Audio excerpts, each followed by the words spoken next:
What is up, gamers? Chris here, and thank you so much for joining us for episode 4 of Horton Brothers Grimm, a video game podcast. Joining me again today are my two brothers, Scott and Zach. You're still here. It's episode 4. What are you guys doing? I don't know. I fell asleep at the microphone. I swear, we're going to start having to okay, Scott, you talk. Zach, now you talk. That's better. That's better that I'm awake, right? Yeah. At least you're both awake. That's when I hear you talk at the same time. At least you're both awake. That's always nice. I can never get him to shut up. But I tell you what, I know that we've all three have been having so much fun making these podcasts, and for you guys listening out there, we have enjoyed seeing your ratings and feedback on iTunes. To get this out of the way real quick, please, if you haven't yet, please go to iTunes, leave us a 5-star rating, and of course, you can say something cool. Or you can say something like Scotty Waddy Potty. We're going to keep going with that. Oh my God, here we go. We got to. It's never going to die. You have to keep it alive out there, guys. If you're listening to this podcast, Scotty Waddy Potty, keep it alive. Hashtag keep it alive. Yeah. Yeah, if you could not do that, that'd be great. I think Scotty Waddy Potty is offering to pay. Maybe you could not do that, I guess. Oh, you might make some money, so we might want to send Scott some blackmail emails at hortonbrothersgrimm@gmail.com. Yes. And threaten him a little bit, see if you can get a little cash out of him. Wow. He won't send us any because we're his brothers and he don't care. The only way you can threaten or send a threatening email is you have to be a listener. So, good luck. If you have left a rating... If you left a rating, you can email Scott and he'll send you $5. There'll be secret passwords at the end. It'll be secret passwords at the end of the podcast. I am Scott and I do not approve this message. Oh, Lord. So, it's good to have you guys back. Scott, you've been on vacation to Disney. Look at you. Yeah. Disney World, man. Yeah, I'm still trying. Awesome. I'm still trying to recover from that, by the way. Oh, yeah, it's hard to do. I bet you saw some cool video game stuff there while you was hanging out, didn't you? I saw a lot of Disney stuff that could possibly have been related to video games. I did see Aladdin and Jasmine while I was there. Oh, baby. Don't even get me started on my crush on Jasmine. Disney tries to let EA make some video games, I guess, but they fail. They have to go get EA in check. So, yeah, well, glad that you got back from your vacation okay. And me and Zach stayed in our areas working and making money, and you was out spending all kinds of it. So good on you, though. I'm glad you and your family had a good time. Well, before we go off and making our wives mad, let us go ahead and get started today, guys. Today we're going to be talking about 3 games, one from the past, one from the present, and one from the future. And today we have decided to mix it up a little bit for you. So the one from the future is what, Goldeneye? No, the future is not GoldenEye. No. Oh, sorry. GoldenEye will be the last game. 3 games we're talking about today. The game from the past is GoldenEye 007, Nintendo 64. Yes. The present day game is Forgotten Anne by Square Enix. Wonderful game. And then we're going to be talking about a future game called Cyberpunk 2077. That's from who, Scott? CD Projekt Red, the guys who brought you the Witcher series. Witcher. Yes. Thanks for not continuing The Witcher, bastards. Well, you get tired of telling the same old story. You got to mix it up. Well, I mean, he did kill a baby in the last one.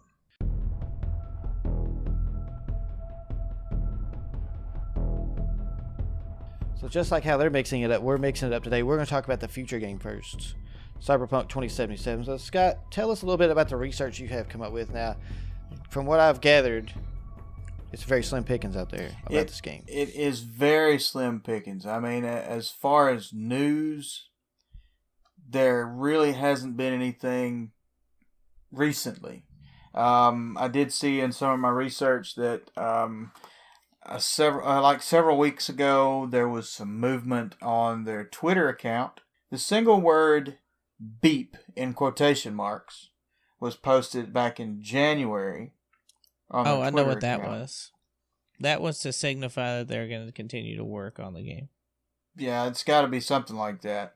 The game was initially announced back in May of 2012, and they released a teaser trailer in January of 2013.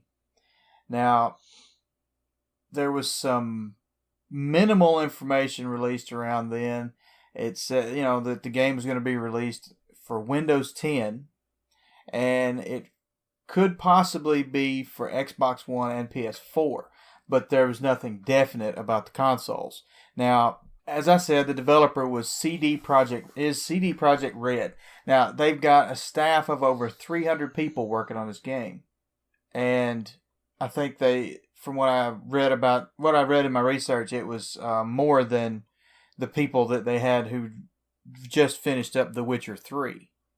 So they're really kind of throwing a lot at this, trying to get it ready to go. I'm assuming. Now, the game is based on a tabletop game of a similar title. It's called Cyberpunk 2020, and that's a tabletop role playing game. I'm assuming it's sort of along the lines of Dungeons and Dragons, where you got the character cards and you write down your stats and whatnot. But anyway, the game is being run in Red Engine 4. I'm assuming that's the engine they used in the latest Witcher game. Zach, what do you think about that? It's quite possible. I'm pretty sure it is Red Engine 4. Also, though, they've had this Red Engine 4 for years, obviously. If they started developing it back in the day, it was announced in 2012. Mm-hmm. Really, what are they... Have they been putting, people through medical school? Or, it's 6 years... It's been a long time. It's a really long time. The teaser trailer looks pretty cool, but all it shows is a robot getting shot in the face. Mm-hmm. Yeah. While their, I guess, extra blades or something come out of their arm. I don't know. It's pretty cool, but give me something. Yeah, regarding the Red Engine, according to Wiki, Red Engine 4 is exclusively for Cyberpunk 2077. Okay, nice. So Red Engine 3 was The Witcher 3, so they've updated it for this game. Okay. So how long ago did they start making The Witcher 3, for God's sakes? It came out in 2015, so there's no telling. Since they've been Witcher 2 came out in 2012. Yeah. So they released Witcher 2 and then announced 2012 then when they announced this game too. Yeah. Okay. Well, see, the game is an open world RPG set in the year 2077, of course. The main setting is the dystopian city of Night City, California. Now, I know, right? Let's be original here. Oh, I'm telling you. And then from what I've gathered, your character is part of a group called Edge Runners. There's 8 customizable classes available. Customizable. And that sounds like a type of porno. I know, right? Oh my!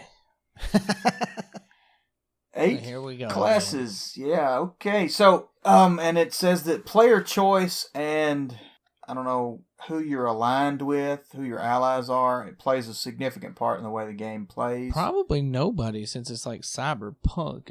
Usually you think about punk. You're looking at everybody hates you, I guess, or you hate everybody, or you're just all on your own. It's all about sticking it to the man, I think. Of course. Who doesn't want to stick it to the man? The one question I want answered about this game is, are there boobies? I'm pretty sure there are robot ones. There's robot boobies in the teaser trailer. I need some they're boobies. Not naked, but they're in there. You can see them clearly. Right. The rain is gone.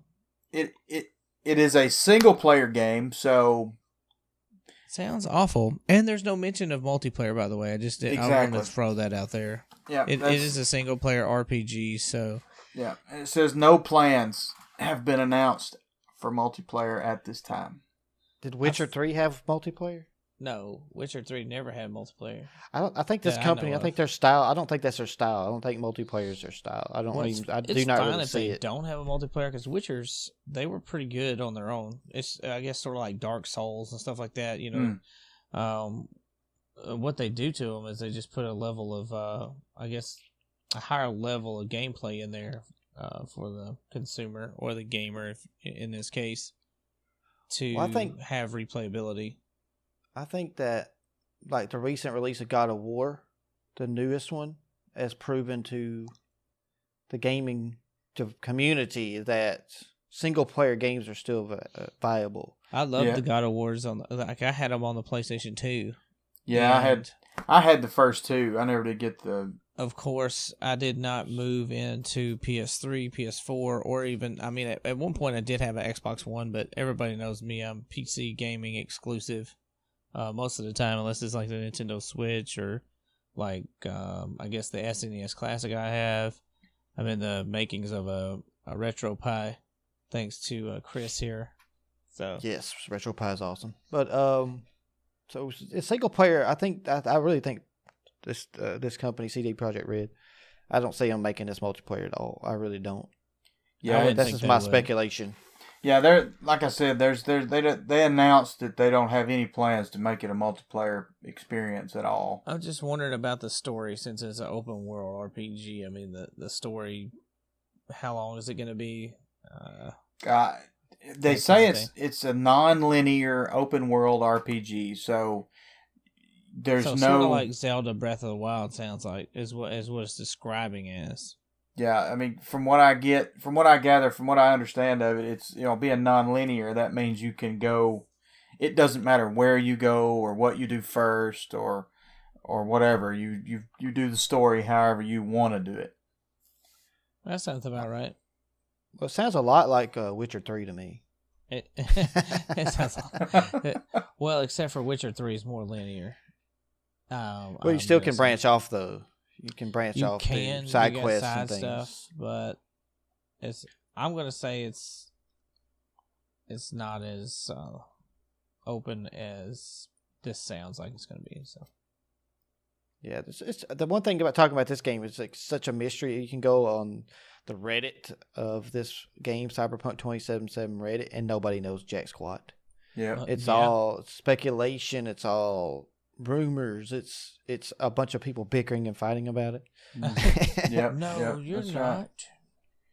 But right now, E3 coming up next starts Saturday. From when we're recording this, starts on Saturday.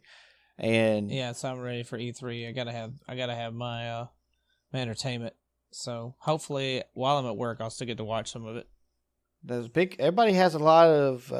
It's being speculated big time that they're going to be talking about it at E3 this year. Well, the game developer has actually reserved a private conference room for news media and people from different magazines and whatnot to come in and see something. They haven't specified as to what, but it's supposed to be an hour-long presentation. And so the speculation is that it's going to be like a playable demo of this Cyberpunk 2077 game. Nobody really knows for sure. Like I said, there's a lot of secrecy around it. Everybody's really tight-lipped as far as the company that is developing the game. Yeah, and it's a big mystery. 6 years in development, so I don't blame them at all. They're really putting a lot of effort and money in this game, so it's going to be very, very interesting to see what they bring out.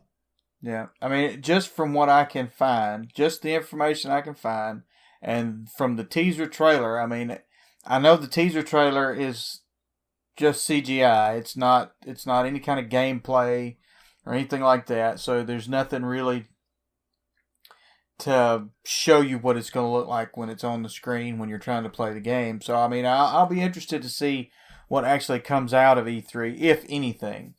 Yes. The game is rumored to primarily be in first person. It's going to be an RPG with heavy character customization. Okay, so just based on that and the fact that it's set in the year 2077 and it's cyberpunk with robots and androids and cybernetic implants and all these things, the really heavy science fiction. I mean, I'm interested to see how it see what it looks like. I will play it when it comes out. The single player aspect of it, I like the single player games. Like you were talking about earlier, single player is still a very, valid. It's a valid thing. It's something that really needs to happen in a lot of games. Like, take for instance, Titanfall. When Titanfall 2 came out, it had a single player campaign. I enjoyed that. That was fun. Titanfall, the first game, I didn't much care for it because it was all multiplayer. It was all the time PvP. Now, I don't mind PvP games. I like PvP occasionally, but I don't like the games that, where PvP is all the game is. You know what I'm saying? Now, I'm with you on that. With the exception of Fortnite and PUBG. Here we go again. I like both of those games. I'm not complaining. I don't have a scorn for that. I'm sure you no do scorn. somewhere. No scorn. No scorn today. But, it's a game that has flying cars, robots, and guns. I mean, it sounds like it'll be a lot of fun. How do we know it has flying cars? Based on the trailer. Based on the trailer, it's a flying car. But the trailer's a cinematic. It's a police car. I'm just saying. It's a police car. It's flying in the trailer. The trailer's good because it's going to show you what the aesthetic's going to be. Fighting the police. What the feel of the game is going to be. So, with this company, they're not going to put out something that's going to be totally off of what's going to be presented. I promise of course, you that. no. They spend a lot of time. They spend a lot of time in their games, so that's a very refreshing thing. This company has a great reputation. I'm excited to see what happens with E3. So, yeah. I can't wait for a few more days. Well, hopefully they'll have another trailer out, or at least like some type of gameplay. Would be good. Yeah, that'd be great. Yeah, I would expect something. I bet there'll be some kind of news. Even if it's not major news, it'll be something. All right. Well, that sounds like we've wrapped up Cyberpunk 2077. Unless you guys have something else to add to that. No, I'm good. It's a very bleak opportunity for information out there for this game. Yeah. It's just thin, man. I mean, the only other thing I can tell you is the name of the music composer, and good luck pronouncing that. That's all I'm going to tell you, because that's sounds foreign to me. Go ahead. I think it'll be fun for the audience here to listen to how you pronounce it, Scott. Go ahead. I'm gonna say it's Marcin Przbilowicz or something like that. That's pretty close. I got to read this. Marcin Przbilowicz. I don't know. I apologize to that man or woman, whoever that is. That man or woman. We don't know your gender based off your name. That's how bad your name is. Hard. Man or woman is not genders. I'm just kidding. Oh, wow. I apologize to him or her for mispronouncing their name. I don't know. Where is it? I don't see it. Oh, never mind. Oh, I don't think you pronounced the Z. I don't know. Przbilowicz. It looks like pretzel by Lozzi's. Pretzel by Lozzi's. That's his name. Again, apologies to him or her. I don't know. Based off the trailer, if you create the music off the trailer, good for you. Good job. That's all I can say to the composer. Oh my goodness, it's a joke. Hey guys, I'll tell you what's not a joke. How about we just go ahead and take a break here? Yeah, exactly. You read my mind, Zach. We're going to take a quick break. Do a little commercial spot for our YouTube channel, Horton Brothers Grimm. So we're going to tell you a little bit more about that in this commercial. So stay tuned. After that, we're going to talk about a game called Forgotten and Zach's going to lead that discussion, guys. So enjoy the break. Be right back. Horton Brothers Grimm listeners, do you love our podcast? Do you find yourself wanting more of our witty banter and underwhelming knowledge of video games? Then you are in luck. Go to our YouTube channel for Let's Plays and live streams of retro games featuring all three brothers. To find our channel, just click the link in the description of this episode or search Horton Brothers Grimm on YouTube. Be sure to subscribe and click the bell while you're there so you never miss a new video. We want to thank you again for all your support. But now, let's get you back to the show.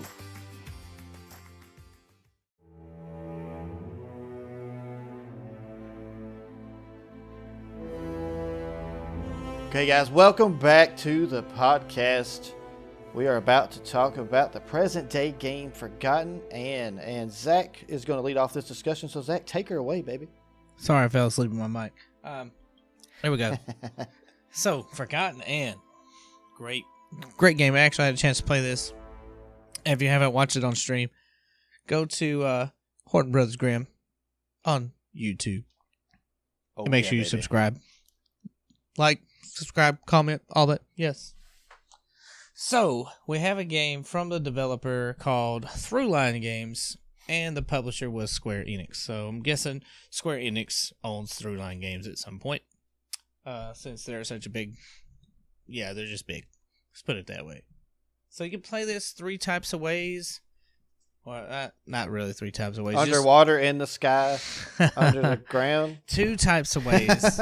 1 is PC Master Race, and 2 is console via PS4 or Xbox One. Whichever one of those lowly consoles you would wish to choose. I detect elitist in your voice. No, it's just PC Master Race. It's fine. So, basically... You're put into this world where things are forgotten. You play a girl named Anne. She is what they have labeled the enforcer. Apparently, if you don't do what they say and wear their flare...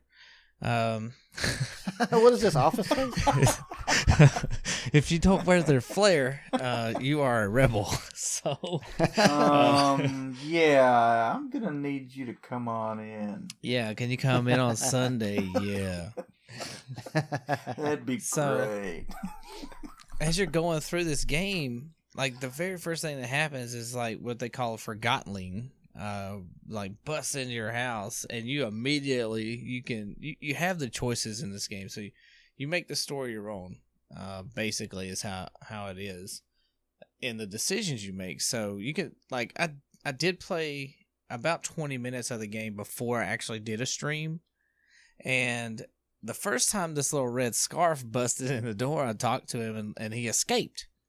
So while I was on stream, I was like, forget this. And I, what they call distilled him right there on the screen. So basically it took his anima, which is like this blue magic stuff that you can control as Anne, since she is the enforcer. She's wearing is like that this like a glove or something. I'm sorry to interrupt there. Is that like a soul or something? Anima is like an energy. And I'm not sure where it comes from yet because I don't know. I really think the guy that they call Master Banku or whatever his name is, I think he's the bad guy in my opinion. From what from playing the game, I'm like, this guy seems like a fucking piece of shit. Because he wants everybody to do what he wants them to do. He's like he's controlling everything, and basically the goal is to get back to the normal place or Earth or wherever they came from. So I'm trying to figure out why Anne doesn't call him Daddy, because they came together apparently. So it's kind of weird. Maybe he kidnapped her. I don't know. I'm just saying. It's just a little weird that some man and this girl show up and they're forgotten and they're the only 2 humans here. But everything else is like a lamp or a sock or a scarf or a refrigerator. I mean, there's tons of items in here. I was like, one of the cops looks like a damn refrigerator or an old parking meter or some shit. I don't know. One of them's a gun. How do you lose a refrigerator, man? I don't know. I guess it gets sent to the dump, and it's like, I'm going to go to where the forgotlings are. I know how you lose a refrigerator. You leave it running and you don't watch it. Oh, Lord. Here we go. The bad puns. but at watching you play this, sorry to interrupt you there, bud. You go ahead. But I couldn't figure out what the forgotlings are supposed to be. Are they like used to be human? Were they? No, they're literally a sock. So they're literally a sock. Like they're a sock that has yes, and it fell into awareness. Whatever. Yeah, and they got animated with anima. Okay, got you. So that's what I didn't pick up. You saw at the watching. beginning where the guy he was looking for his. Why the hell this guy was putting his socks on from the floor? I don't know. I guess he does do laundry. But the sock, like one of his socks was left under the bed. He reached for 2 seconds, didn't even look under the bed, just walked out of the room. I'm like, are you gonna get another pair of socks? I don't understand. But so the sock immediately disappeared, and started drifting down and fell in this like a lake or a pond. And you know those little things that sit up on top of barns? It's like the shape of a rooster or whatever. Anyway, one of those was sitting down there, and it's called the Collector, I guess, because that's what it said. It said the Collector, and they said, hey, another one's arrived, and, you know, it pulled him out, put him on, like, this little car for a train, and they all got pulled in. But, like, the Forgotlings that don't do what they're supposed to do or don't have, I guess, it was some kind of paperwork, or it wasn't really paperwork, it was like a badge thing that they'd give them. They'd make them go work in what they call a plant, and I'm guessing that's where the anima is, like, piped in. So, basically, you're just running around solving these problems because these Forgotlings that aren't accounted for or they're undocumented. Yeah, I said that. And, so they're undocumented Forgotlings. And they're just blowing stuff up. They like sabotage this pump, and it like, I guess it got built up, and it had an explosion. And that's where you start the game. Is you actually awaken to like the lights going out and everything like that. And let's see, basically, I already talked about the decisions matter, but you have to also do these puzzles. To actually advance into the next part of the game in some locations, like there was one where you had to do the train, and you'll see in the stream where I actually ran out of anima to do, because basically I had 3 attempts there because there was 2 containers of anima sitting there that I could use, and I used them, but I didn't have like the switch the switch is set correctly, so I had to go all the way back up to the top of the train and wait for these sails to go by on the top. So when they're going by, you actually have to hit your little button that pulls in anima to pretty much stop time, where you could go up there and suck it out of there before it hits the little, I guess this little thing that gathers it to power the train or whatever the hell it was doing. And anyway, you got to make sure you do the puzzles correctly. You got to make sure your anima is not in, let's say you lit up a light and then you run into the next room, but you need that anima. You just go back in there and get that anima and bring it back with you. Well, that's a pretty good addition to the mechanics. It allows you to go back and get the anima you used. Exactly. But the cool thing is there. I haven't made it there yet, but I did read upon like someone's review that you could reanimate Forgotlings later on. I guess ones that have been distilled or something happened to them, and you can reanimate them with the anima. So you reanimate the ones you actually need to use and different crap like that. So. Oh, that's cool. So what? It makes them like companions? It either makes them companions, or most likely you're gonna get information from them. Yeah, would be what I gathered. So because it does have all the elements that you need really in a game. You got the mystery, you got the action, you got the puzzle, you got kind of the adventure. I mean, it's really a good all around game to play if you like any of that type of stuff, and more story driven. And it kind of reminds me of those, I guess, point and click adventures or the mystery search games. But you actually get to do stuff. It's more action oriented than, I'm going to click here and it's going to move the next screen for me type shit. So yeah. So it's like a choose your own, like a sort of like a choose your own adventure type thing, or. Yeah. You make your decisions, sort of like what's that old book, Zork or something like that? Yeah, Legend of Zork. Yeah, so you would I want to do that choice, and then so it would send you down a certain path, or something would happen. Like I was describing before at the beginning, where the scarf busts in the house, you have a couple of choices. You can sit there and say, I don't believe you, and just keep talking, and then it busts out your glass and runs away. Mm-hmm. Or you can just immediately say, or hit your little... your anima vision, I think is what we're going to refer it to here. Anyway, you hit that, and you can actually distill the little scarf and fill your anima on your glove, and then no more scarf animation. So, Well, the part I liked in the game I was watching you had to do an interrogation oh yes, of a guy. What was the interrogating? Like a stereo or something? it was a grandfather clock. Grandfather clock. That's what it was. And you're like, okay, tell me what's up. And the dude's like, I ain't telling you nothing. The revolution's going. Oh no! That was a clock. Was it a? That was a clock. That was the clock that the cop had found and locked up. Yeah. And then he tells me he wasn't going to do anything, so I was like, started sucking the anima out of him for a second, and then he's like, oh, stop. Yeah, he was like ready to talk then. I was like, that is cool. It was really neat. I mean, I'm not really all about waterboarding people or, stuff like that, but Zach is. So when he did it, I did think it was pretty cool, though. It was pretty I will waterboard whoever needs it. Because that dude was not going to say anything. Yeah, it's like bad cop, worst cop. He's like, hey, I'm both. And the Forgotten Anne, she's like this cute little woman. And she's like, all right. Just start sucking the life out of this man. You won't hurt me? Yes, I will. I will hurt you. He goes, you look like Snow White. I am the evil queen. And just starts sucking the blood out of him. She's just a witch. It's really cool. The Forgotten Anne is really nice. I told you that day when you were streaming, I was like, this game reminds me of something. It reminds me of two things, two movies. What? One is Who Framed Roger Rabbit. Okay, yes. Because all the animated characters right, and of stuff. course. And then two is a movie called Howl's Moving Castle. Ooh, I didn't see this. This movie is awesome, by the way. If you've never seen it, check it out. It's an anime style movie, but it's got the same animation as Forgotten Anne. And it's a beautiful movie. It's a beautiful game. Forgotten Anne looks just like that movie. And I was pretty amazed by this game. It's really nice.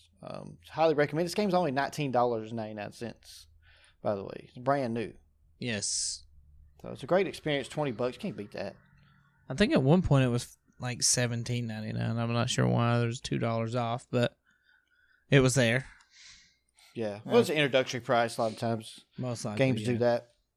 It's definitely well worth the money as far as what I've got to play so far. So if you get a chance, check it out. It's on Steam. It is on Steam. It's on PlayStation 4 and Xbox as well. It's only on Steam, guys. Come on. It'll play just as well on your PlayStation 4 and Xbox. I don't know about the PlayStation 4 and Xbox. I know that they have lesser equipment than PCs. It's fine. Oh my gosh. So Scott, you have any more thoughts to add to Forgotten Anne? No. It you guys covered it pretty well. It looks like a really good game though. You should play it. I would be interested in giving it a shot. I may try it out. Yeah, if you feel like a choose your own adventure, Who Framed Roger Rabbit, check this game out. It's really cool. You'll like it a lot, guys. I promise you. I really had fun distilling those creatures. Ooh, I bet more distilling will happen on our channel, Horton Brothers Grimm. This is definitely gonna happen.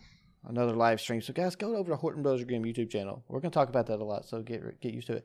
Go over to our channel. Check it out. There's lots of videos coming out on that channel, by the way. You probably heard the commercials already, so I'll shut up now.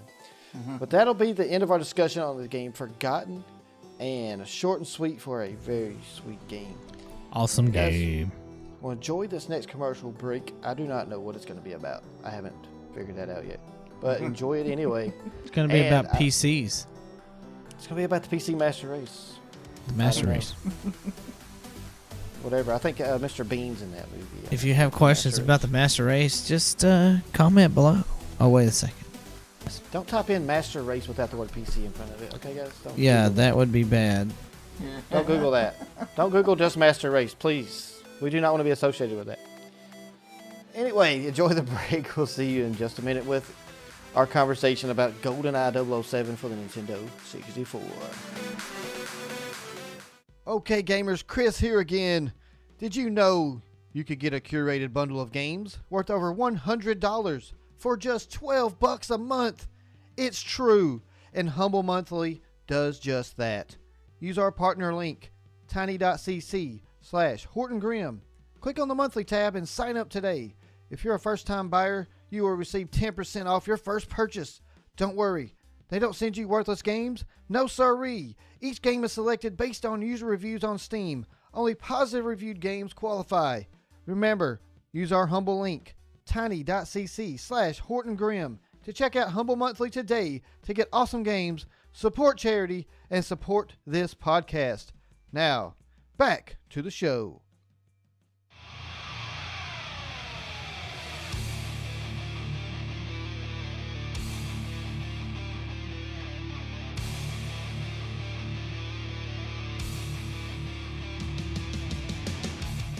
Ladies and gentlemen, welcome back from the break. Thank you so much for sticking around to hear about our game from the past, which is one of the best games ever, Goldeneye 007. And I would like to thank my good friend Wade for recommending us to talk about this. And now we are doing it. So Wade, this is an appreciation of your support of the podcast for leaving a rating and a suggestion of a topic. Thank you so much. All right, so Goldeneye 007 appeared on the Nintendo 64 in the year of 1997. Yeah.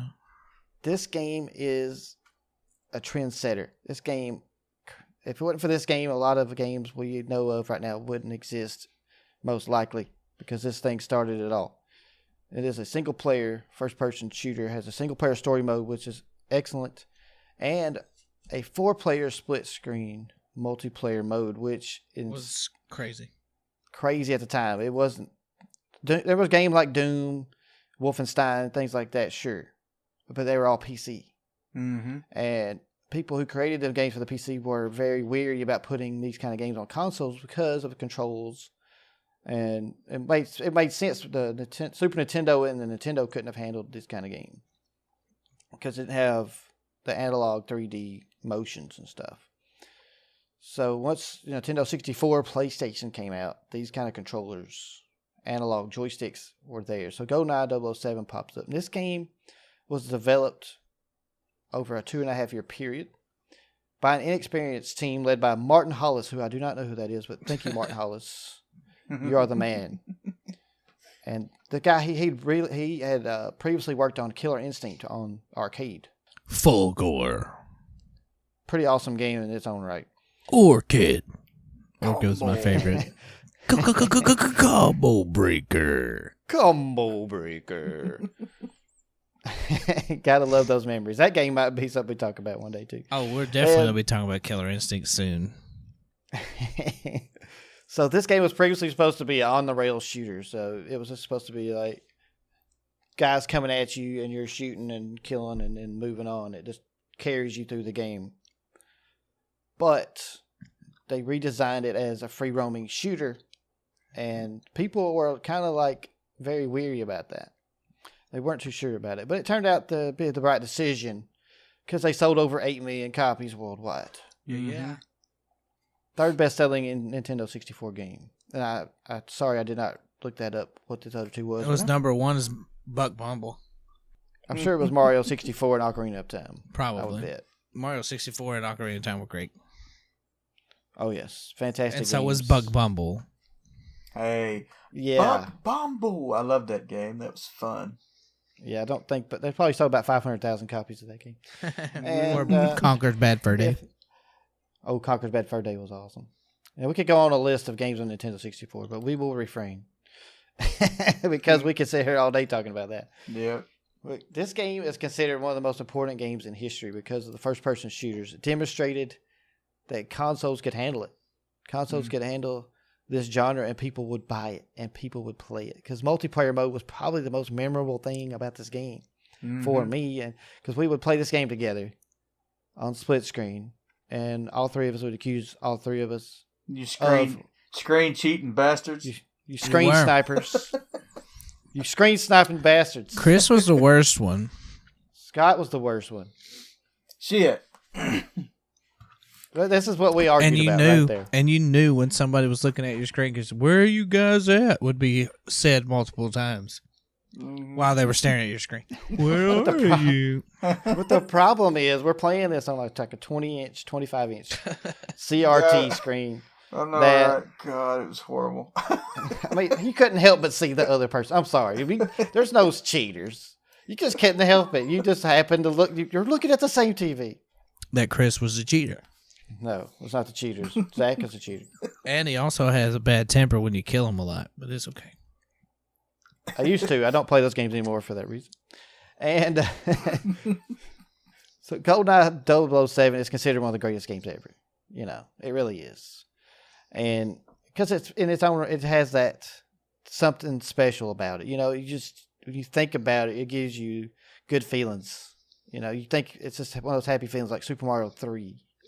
You know, you think of that game, you're like, yes, great game. Just you think or about the Teenage experiences you Mutant had Ninja with Turtles, the arcade game on the regular Nintendo. Mm-hmm. Oh, yep. The arcade version was so good.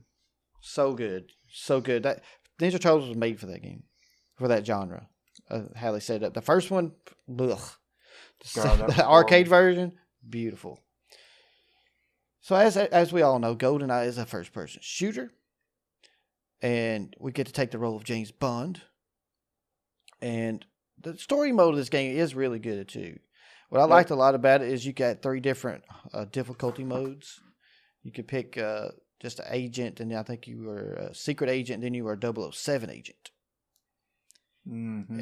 And what was cool about it, if you picked the easy one, it only gave you like 2 or 3 tasks to do in that level. But if you picked 007, you had like 5 or 6, you know. And it made it, and it was a little tougher AI, but not a big difference in AI. It was just more about having to get all that stuff done without getting killed, because then you would have to encounter more enemies and stuff. Mm-hmm. Yeah, and the thing about it was you didn't get, because of the extra tasks, you didn't get any extra time. You just, I think some of the stuff was timed too, wasn't it? Yeah, you had timed activities that you had to do in a certain amount of time, or for a certain thing happened. Mm-hmm. And if that happened, boom, you're automatically dead. You couldn't do anything about it. The story mode was really good. I played through it a lot, and you also could unlock characters by playing through it and actually accomplishing certain feats. If you would beat it in a certain amount of time, you could unlock other characters to use in multiplayer mode. There was also a similar game that came out later on with the expansion pack and everything was Perfect Dark. Yes, Perfect Dark was kind of a spiritual successor to GoldenEye. It was the same people made it. Rare made it. Yeah. And Perfect Dark was excellent. Rare made a lot of games for the 64. Yeah, it's a shame Microsoft owns Rare now. They have took like Banjo-Kazooie, but then they made that stupid Banjo game where you built vehicles and crap. Oh, God, no. No, Banjo-Tooie was good. Yeah, no. It was good. Banjo-Kazooie and 2 were fine. Then they made another one for the Xbox 360 that was like... Now, they also did Conkers, but that was before Microsoft, so...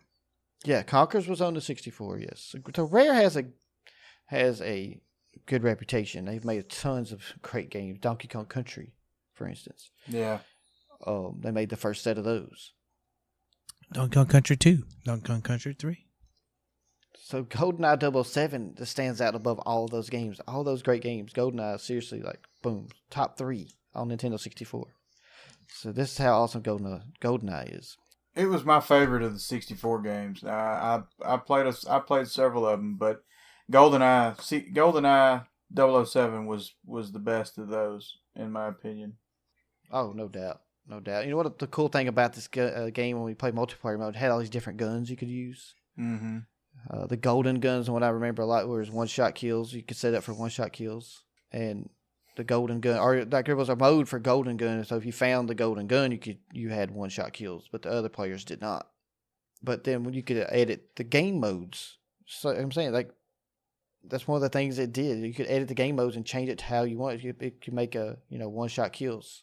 You can make it where you can only punch each other. You could have slap fights and stuff. Mm-hmm. Snap and tickle. I remember the Moonraker laser gun was cool. That was badass. You could shoot people through the walls, right? Yep. Yeah, that was pretty cool. You could shoot people through the freaking walls with this thing, and it showed their heat, their heat path or whatever that's called. It was pretty neat. So yeah, the weaponry and stuff on the game was cool. Had lots of cool weapons. Right. One of the things, of course, we've talked about how it's cited as one of the best video games of all time. 2007, GamePro made a list. They placed it 9th in the 52 most important video games of all time. Which is pretty impressive. That's a pretty good list. 52 of the most important games of all time. It is a lot of games. And I'm glad that we were able to play that when we were growing up. Yeah, we were very lucky that we were, and plus we were like in our teenage years, we were old enough to go pick up the game because we had a job and things like that, Or Right. Scott had a job at least. Well, I didn't have one. You didn't have one yet. You're almost there. Stay at the house. I still don't have a job. I'm just kidding. I got a job. Then it was also put on a list of the 60 most influential games, which they put it at 53rd. What? Why? Why Yeah, so? this was called Rowan Kaiser of OneUp.com. He put it Sounds at like a 53rd. Kaiser. That's clickbait. That's clickbaity there. That 53rd out of 60 of the most influential games. That's ridiculous. Come on. Yeah, I just can't imagine. I can't imagine 52 more games that were more important than this one. I mean, it was the predecessor to Literally Call of Duty. game changing. I mean, you're talking about Call of Duty. You're talking about Halo and all those games in that particular genre, the first person shooter. I mean, it was the reason, in my opinion, a lot of these other games happened. I mean, how does that get 52? How did 52 more games do better than that? I mean, I don't know. Yeah, that's a writer's trying to piss people off and get people to comment and share it when they do stuff like that. Seriously, come on, 53rd out of 60, no. And then 2011, IGN journalists placed the multiplayer mode at 17th in their list of the top 100 video game moments. And that's a pretty good position in that list, I would say. Oh yeah, it's not bad. That's not bad. And that was just singling out the multiplayer mode. Yeah. Which, of course, was one of the biggest deals it had. I love the multiplayer. And in 2010, Nintendo Power listed GoldenEye as one of the greatest multiplayer experiences in Nintendo history. Duh. It is the best. It's like the best. One of the best. One of the best. Well, before Splatoon and all that came out, which I know that's pretty hyped up these days. Splatoon is pretty big. Mario Kart multiplayer was fun. And it gets you... Splatoon is a good game as well, just to... it also gets you to where it's just like shooting paint and stuff instead of actual bullets, but I'd rather shoot the bullets. Just saying. So yeah, that's a lot of its accolades it has. It's been on list upon list upon list upon lists of best of all time game lists. I mean, it's been on all of them, I'm quite sure. One section of the music, I was actually looking up, I started Googling, hey, let's look up GoldenEye 007 music. And then I got to thinking, this is James Bond music. Duh. It's good. It's all you need to know. What is that? Scott's got a train. Yes, there's a train. What? It's 100 yards from my house, dude. Come on. It is right there. Turn the gain down. Turn it down. So yeah, I'll have to edit that out later, guys. That'll be fun. It's a blue snowball, man. Come on. There's really no gain adjustment. You're not supposed to be using a blue snowball. He's waiting on his thing to come in. Anyway, let's finish up this conversation about GoldenEye here. I did write a little review here. Oh, there's a review. Let's see. Yes, I did write a review. I want it. Dum dum. I want to hear this review. So here it is, guys. Here it is. GoldenEye 007 is a game that provided many hundreds of hours of entertainment for myself. I'll never forget how much fun it was to play 3 players split screen and having an accusation party with both of you on who was looking at whose screen. Although we all 3 were doing it because it wasn't really hard to do since it was all on the same TV. I wasn't doing it. He was doing it. It's lies. All lies. I was pinpointing that they were doing it. At the time, I didn't realize what type of impact this game had on video game creation as a whole, but looking back, I see how much influence this game had on many of the most popular games of today. Halo, Call of Duty, Overwatch, Fortnite, PUBG, and others wouldn't exist without GoldenEye showing game developers that a first-person shooter was viable on a console. My favorite part of this game was the story mode. I played it over and over and trying to get all the missions on 00 Agent mode.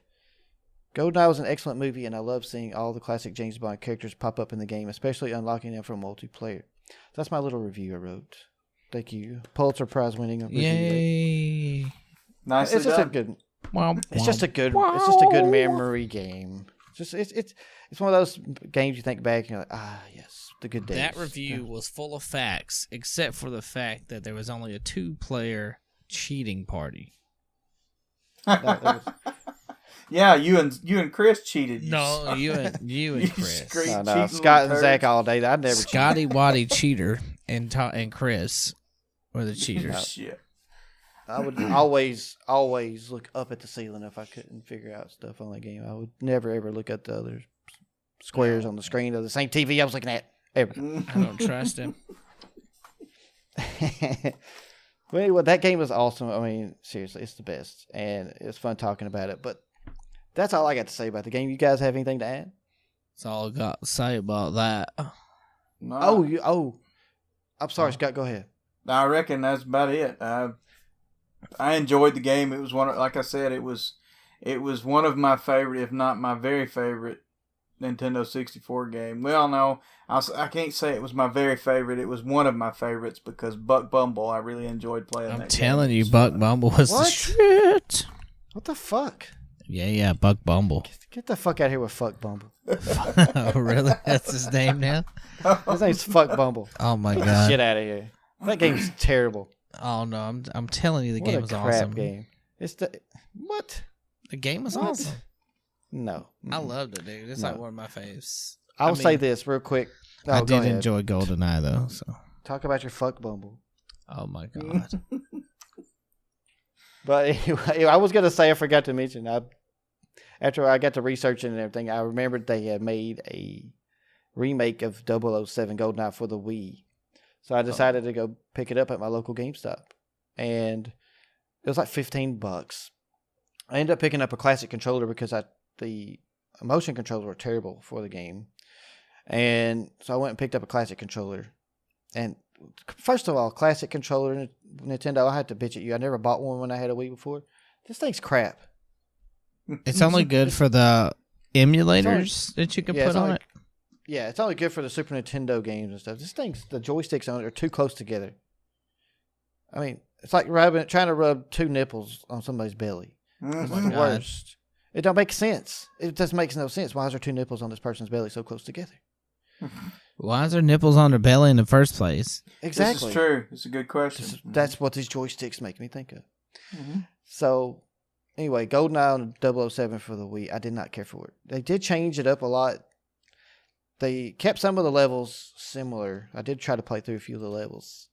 But if you're going to play GoldenEye 007, guys, don't do what I did. Don't go buy the Wii version. Go ahead and find you the original. Old Nintendo 64. Controller, cartridge, Yeah. whole 9 yards. Get it all. Spend the money. It's worth it. Yep. Because the remake sucks. Anyway, that's all I got to say now. I'm done talking about GoldenEye 007. And that'll wrap up this edition of the Horton Brothers Grimm Video Game Podcast. But of course, before we leave, we're going to tell you about where you can find us. So, Zach, start off. Tell everybody where they can find you out there on the internet, please, sir. Of course, it's at Genova Destro on Twitter, Genova Destro on YouTube, and Genova Destro on Twitch. And Scott, you could do the same thing, my good sir. On YouTube's at the channel The Games of Death. Death is spelled DETH. I will at some point be uploading videos to Horton Brothers Grimm YouTube channel. Go check that out. And that's all I got to say about that. Hey, guys, you can find me out there at Bang Bang Potato on YouTube. You can find me Bang Bang Potato 1 on Twitter. And Bang Bang. Instagram is... Potato. And Instagram is Bang Bang Potato as well. Now, you can also find this podcast at hortonbrothersgrimm.com. You can find all the links to where you can watch it, or not watch it, but listen to it. And you can listen to segments of this podcast on our YouTube channel, Horton Brothers Grimm. Lots of Let's Plays and everything there, Horton Brothers Grimm. Only the best segments get to the YouTube channel. They're most of the time I'm the one speaking. All the segments will be there, guys. Oh, Sorry, Zach. sorry. I was not informed of this. And of course, our Twitter is at Horton Grimm. Check us out. Leave us a little tweet. Tweet at us. Retweet us. Follow us. And all that good stuff. And don't forget, guys, go to iTunes. And if you can, if you have iTunes, please go there. Rate us 5 stars. Leave a comment. Say Scotty Waddy Potty rules. It's all Oh good. My God. And I do have one shout out at this point in the podcast. One shout out for another podcast who has left us a rating and supported us without these other two guys knowing. I haven't told them about it. But this podcast is called For Better or Worse. It's a married couple, and they talk about movies and stuff that they normally wouldn't watch. They force the other one. Like he will force his wife to watch a movie that she would normally not watch, and then they discuss it. Oh, Same wow. thing. She does the same to him. It's really entertaining, very good podcast, and it's called For Better or Worse. So go check them out, guys. They were so kind to leave us a rating and a review on iTunes. So thank you so much. For Better or Worse podcast. All right, guys. Well, that's going to finish up this edition. We really appreciate you so much, and we'll see you for the next episode. We have forgot to discuss the next games, so we haven't got that for you this time. I apologize, but we will next time. We'll have that prepared. Hey, I got the retro game for the next one, right? No. Yeah, I think so. No, he doesn't. I had present game this I time. had future this time, so I get retro next time. The fuck you don't. You get present. Well, we'll discuss 'Cause this I and figure it out for you already guys. had a future. We'll figure this out for you guys, and we'll be back for episode 5 in 2 weeks. Thank you so much for listening. We'll let these two guys battle it out after we leave. You guys have a great day, night, morning, whatever you're experiencing right now, and we will see you on the next podcast. Have a great one. Later. Peace. Bye.